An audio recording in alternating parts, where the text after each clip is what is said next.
नमस्कार दोस्तों, स्वागत करते हैं हमारे न्यू वीडियो में। आज का जो हमारा टॉपिक है वह है वैदिक सभ्यता। वैदिक सभ्यता से संबंधित 20 MCQ क्वेश्चन। लेकिन मैं आपसे माफ़ी चाहता हूं क्योंकि मैं MCQ टाइप कर रहा था, लेकिन वो पता नहीं कैसे विकल्प में चेंज हो गया। फिर मैंने सोचा कौन इतनी ज़्यादा मेहनत कर, इसलिए मैं आपके सामने ऐसे ही लेकर के आया हूँ। और मैंने इसीलिए उत्तर भी साथ ही साथ टाइप कर लिया है। ठीक है, बिना किसी देरी के शुरू करते हैं अपने इस टॉपिक को। ठीक है, पहला क्वेश्चन है, ऋग्वेद में किस देवता का सर्वाधिक उल्लेख मिलता है? तो ऋग्वेद में किस देवता का उल्लेख सर्वाधिक मिलता है? इंद्र का। ठीक है, ऋग्वेद में सबसे ज़्यादा उल्लेख किस देवता का मिलता है? वह है इंद्र देवता का। इंद्र को वह वैदिक काल में पूजनीय देवता माने जाते थे। दूसरा क्वेश्चन है, ऋग्वेद में कुल कितने मंडल थे? तो ऋग्वेद में कुल 10 मंडल थे। अगर ऑप्शन भी होता तो वही ऑप्शन में 2, 4, 8, 10 दिए होते। ठीक है, वैदिक काल में सभा और समिति क्या थी? Most important question. वैदिक काल में सभा और समिति क्या थी? वो एक राजनैतिक संस्थाएं थीं। ये क्वेश्चन अगर आएगा तो 80% लोग गलत करते हैं। तो वैदिक काल में सभा और समिति क्या थी? वो राजनैतिक संस्थाएं थी जिनके आधार पर वहाँ के बड़े बड़े निर्णय लिए जाते थे वैदिक काल में। ठीक है, नेक्स्ट क्वेश्चन, आर्यों का मुख्य व्यवसाय क्या था? पशुपालन और कृषि। आर्यों का मुख्य व्यवसाय क्या था? पशुपालन और कृषि। गाय को क्या कहा जाता था? गाय को क्या कहा जाता था? तो गाय को अघन्या कहा जाता था। अघन्या। अघन्या का मतलब क्या होता है? अघन्या का मतलब क्या होता है? अघन्या का मतलब होता है कि वध न करने योग्य। वध न करने योग्य मतलब जिसका वध ना किया जाए उसको बोलते हैं अघन्या। ठीक है, छठवां क्वेश्चन है, वैदिक सभ्यता का प्रमुख ग्रंथ कौन सा है? तो वैदिक सभ्यता का जो सबसे प्रमुख ग्रंथ हो जाएगा वह हो जाता है ऋग्वेद। ऋग्वेद सबसे प्रमुख ग्रंथ है और यह सबसे पहले भी लिखा गया था। उत्तर वैदिक काल में वर्ण व्यवस्था कितने भागों में विभाजित की गई है? उत्तर वैदिक काल मतलब वैदिक काल के बाद वैदिक काल को 2 भागों में बांटा गया है। पूर्व वैदिक काल, इसे हम समझा देते हैं। ठीक है, वैदिक काल को 2 भागों में बांटा गया है, 1, 2। पूर्व वैदिक काल और उत्तर वैदिक काल। पूर्व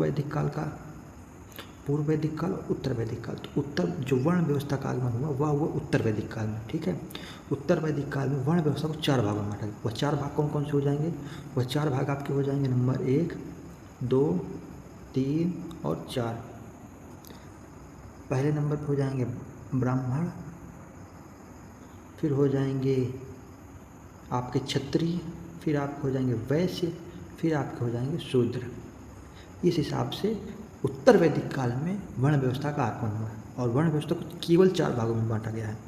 ठीक है, इसके बाद और एक बात, वर्ण व्यवस्था उस समय पर आपके कार्य के आधार पर डिसाइड होती थी, ना कि जन्म के आधार पर। ये सबसे बड़ी बात है। मतलब कि अगर किसी ब्राह्मण का बेटा वह किसी की सेवा कर रहा है तो वो शूद्र में आ जाएगा, और अगर किसी शूद्र का बेटा युद्ध में है तो उसे क्षत्रिय मान लिया जाता था। इस आधार पर वर्ण व्यवस्था चलती थी। अगला क्वेश्चन, वैदिक शिक्षा का प्रमुख केंद्र क्या था? वैदिक शिक्षा का प्रमुख केंद्र क्या था? वो तो ऑब्वियस सी बात है, गुरुकुल था। सामवेद का संबंध किससे है? तो सामवेद में संगीत है। सामवेद में संगीत का उल्लेख मिलता है। तो सामवेद में आपका संगीत से संबंधित है। ये क्वेश्चन कई बार एग्जाम्स में पूछा गया है, बहुत बार। यजुर्वेद का संबंध किससे है? यज्ञ से। यजुर्वेद का संबंध किससे है? यज्ञ से। अथर्ववेद में किसका वर्णन मिलता है? जादू, विद्या और चिकित्सा। यह भी बहुत ही इंपॉर्टेंट क्वेश्चन है। अथर्ववेद में किसका वर्णन मिलता है? जादू टोना। फिर से एक बात दोहराते हैं, सामवेद में संगीत का। इसके बाद यजुर्वेद यजुर और यज्ञ। ठीक है, अथर्ववेद, अथर्व में जादू, दोनों चिकित्सा। ये सबसे बाद में भी है, आप इसीलिए याद रखते हैं। जैसे हम लोग कैसे पढ़ते हैं, ऋग्वेद, यजुर्वेद, सामवेद, अथर्ववेद। अथर्ववेद सबसे बाद में है, इसलिए इसमें जादू टोना आदि सब चीज़ों का उल्लेख है। यजुर्वेद यज्ञ, सामवेद, साम से संगीत भी हो जाता है, सा से सामवेद, सा से संगीत, तो संगीत का वर्णन हो जाएगा। ठीक है, वैदिक काल में राजा को क्या कहा जाता था? वैदिक काल में राजा को क्या कहा जाता था? वैदिक काल में राजा को राजन कहा जाता था। अगला क्वेश्चन, आर्यों का मूल निवास स्थान किसे माना जाता है?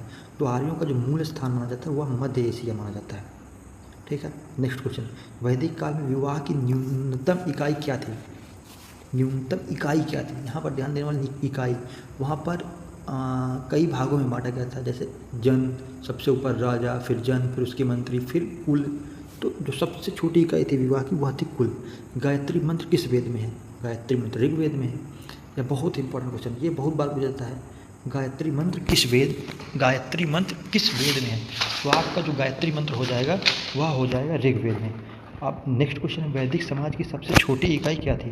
वैदिक समाज की सबसे छोटी इकाई क्या थी? वह हो जाएगा परिवार। अब अगला क्वेश्चन, उपनिषद किससे संबंधित हैं? दर्शन। उपनिषद किससे संबंधित हैं? दर्शन। वैदिक काल में कर मतलब टैक्स को क्या कहा जाता था? बलि। यह भी मोस्ट इंपॉर्टेंट क्वेश्चन है। वैदिक काल में कर को क्या कहा जाता था? बलि। ठीक है, बलि मतलब ये मत समझ लीजिएगा कि किसी की बलि दे दी गई है। ऋग्वेद की रचना किस भाषा में हुई थी? ऋग्वेद की रचना किस भाषा में हुई थी? तो ऋग्वेद की रचना जो हुई थी वह वैदिक संस्कृत भाषा में हुई थी, वैदिक संस्कृत। अब यहाँ पर एक मैं आपको और चीज़ बताता हूँ, जैसे ऋग्वेद एग्जाम में क्वेश्चन आया, ऋग्वेद की रचना किस भाषा में हुई थी? नंबर 1 ऑप्शन हो जाएगा संस्कृत, नंबर दूसरा ऑप्शन हो जाएगा हिंदी, नंबर तीसरा हो जाएगा लौकिक संस्कृत, लौकिक संस्कृत, या तो नंबर 3 लौकिक संस्कृत, नंबर 2 पे कुछ और दे देगा ऐसे संस्कृत, फिर नंबर 4 पे ऑप्शन दे दिया वैदिक संस्कृत। तो आप इसमें पक्का कन्फ्यूज हो जाएंगे। तो ऋग्वेद की रचना किसमें हुई थी? वैदिक संस्कृत। इस चीज़ को भी भूलना नहीं है। वैदिक सभ्यता का काल क्या था? 1500 से 600 ईसा पूर्व। इसमें 2 भाग में बांटे गए हैं ना, जो मैंने पूर्व में बताया, पूर्व वैदिक काल, उत्तर वैदिक काल। पूर्व वैदिक काल का जो समय था, जो पूर्व वैदिक काल का समय था वह 1500 से 1000 BC, और जो उत्तर वैदिक काल का समय था वह 1000 BC से 600 BC तक। यहाँ तक कन्फर्म हुआ। इसी के साथ हम अपने वीडियो को अंत करते हैं। जय हिंद, जय भारत, वंदे मातरम। अगर वीडियो अच्छा लगा हो तो वीडियो को लाइक करिए, चैनल को सब्सक्राइब करिए। जय हिंद, जय भारत।